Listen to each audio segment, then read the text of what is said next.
But there's some questions that we have about the NFC East. We're going to go, we're getting past free agency, past the draft, and we have a clear idea of what these teams are sort of looking like.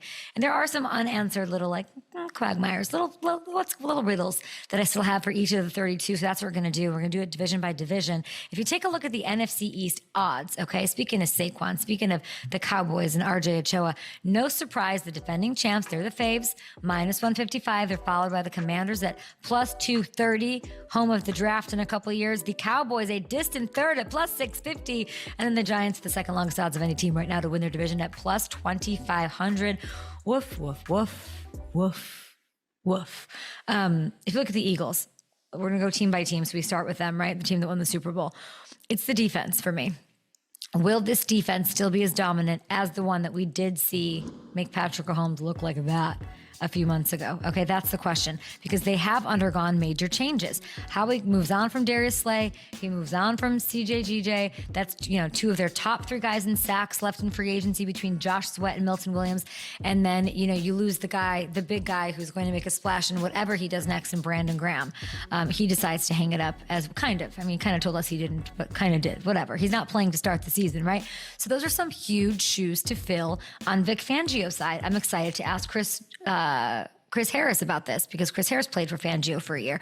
What does this look like? Can they maintain? Philly has options, right? Bryce Huff gets a chance to sort of pick up the slack in the pass rushing department. He signed this big deal in the offseason.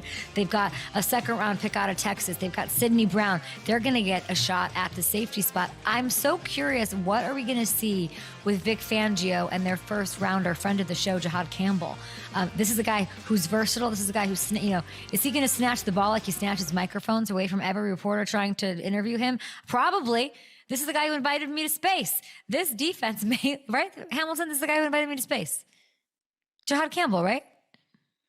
He had you on in his crew. Yeah. Yeah. And The Rock and everybody. Have you seen him? Yep. Do you see how he takes do you see how he takes reporters' microphones?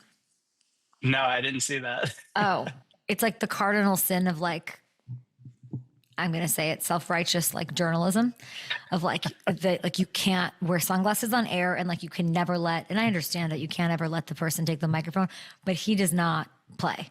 He takes the microphone.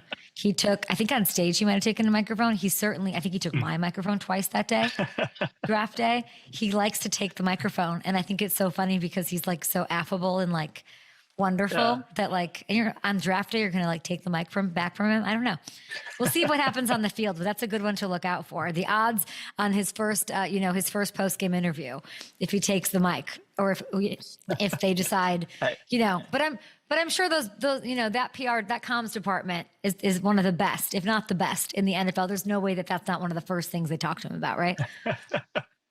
I think so. Although we've seen Brandon Graham do it in the past too, in his post-game interviews. Yeah. So we'll see. Maybe he follows in BG's footsteps there. Yeah, went on a bit of a tangent there. The point is, everybody, he's very versatile, and the defense might look different, and it will, as we've just outlined. But does it mean worse? Probably not. Not with Vic Fangio, who our next guest, Chris Harris, knows and probably loves. Howie's been bracing for this. It's this is such a weak question to start this series, because you have Howie. Nolan Smith, Quinyon, Cooper DeJean over the last few years. And the Eagles might not have to be the number 1 defense again anyway, right? Because of all the talent they have on offense. How good do they really have to be? It is something to keep an eye on. And Hamilton, before we go to break, actually, no, we'll go to break. We have Chris Harris Jr. on the other side. So excited to talk to him. I'm going to try to convince him to be an NFL coach. You should see these highlights.